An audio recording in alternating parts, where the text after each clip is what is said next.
5 minutes to Congresswoman Maloney. Gentlewoman from New York is recognized for 5 minutes. I thank the gentleman for yielding and for his hard work on so many important issues to the great city of New York and our country.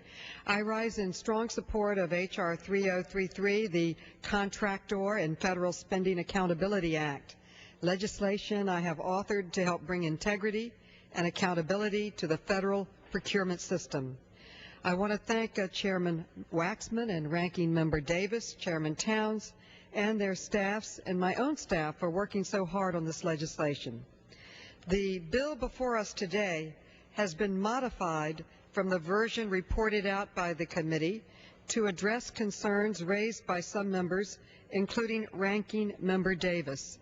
I want to thank him for his positive efforts on this bill and for many positive efforts he has given to this committee in working in a collaborative way, and express my regret that he is retiring this year from this body.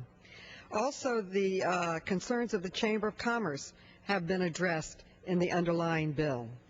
H.R. 3033, as amended, will fortify the current federal suspension and debarment system by establishing a centralized and comprehensive database on actions taken against federal contractors and assistance participants, requiring a description of each of these actions.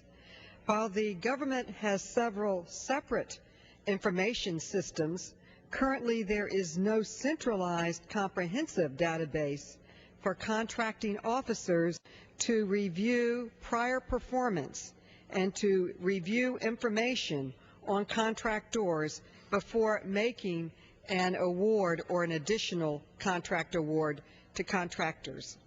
It requires the contracting officer to document why a prospective awardee is deemed responsible if that awardee has 2 or more offenses which would be cause for debarment within a 3-year period. H.R. 3033, as amended, specifies and clarifies that a concluded proceeding is one in which there is a finding of fault on the part of the person and the payment of restitution to a federal or state government of $5,000 or more. Additionally, it improves and clarifies the role of the Interagency Committee on Debarments and Suspension, and requires the Administrator of the General Services to report to Congress within 180 days with recommendations for further action to create the database. This legislation has been strongly and consistently supported by the Campaign for Quality Construction and the Project on Government Oversight. Currently, the federal government's watchdogs, the federal suspension and debarment officials, lack the information that they need to protect our business interests and taxpayers' dollars. This system will give government officers, the procurement officers who are making these decisions, more information about the qualifications and track records of the contractors. Beyond a listing of currently debarred or suspended persons, officials are now limited to their individual agency's knowledge of an entity track record. This bill will make it easier for these procurement officers to prevent them from giving contracts to those who repeatedly violate federal laws or have poor performance, and it will prevent them from receiving future dollars from the federal government. As a New York City councilwoman, I successfully led an effort to reform the contracting system of New York City.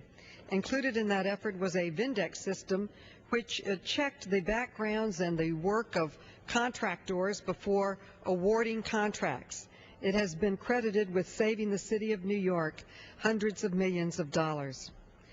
The United States is the largest purchaser of goods and services in the world, spending more than $419 billion on procurement awards in 2006 and over $440 billion on grants in 2005.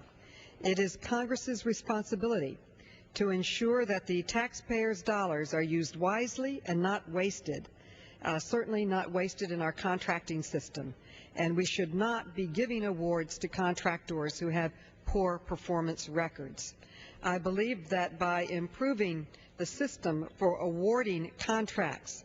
I believe that this is critical for boosting the public's faith in our government, and it will save taxpayers' dollars. I urge my colleagues to support this reform bill. Thank you.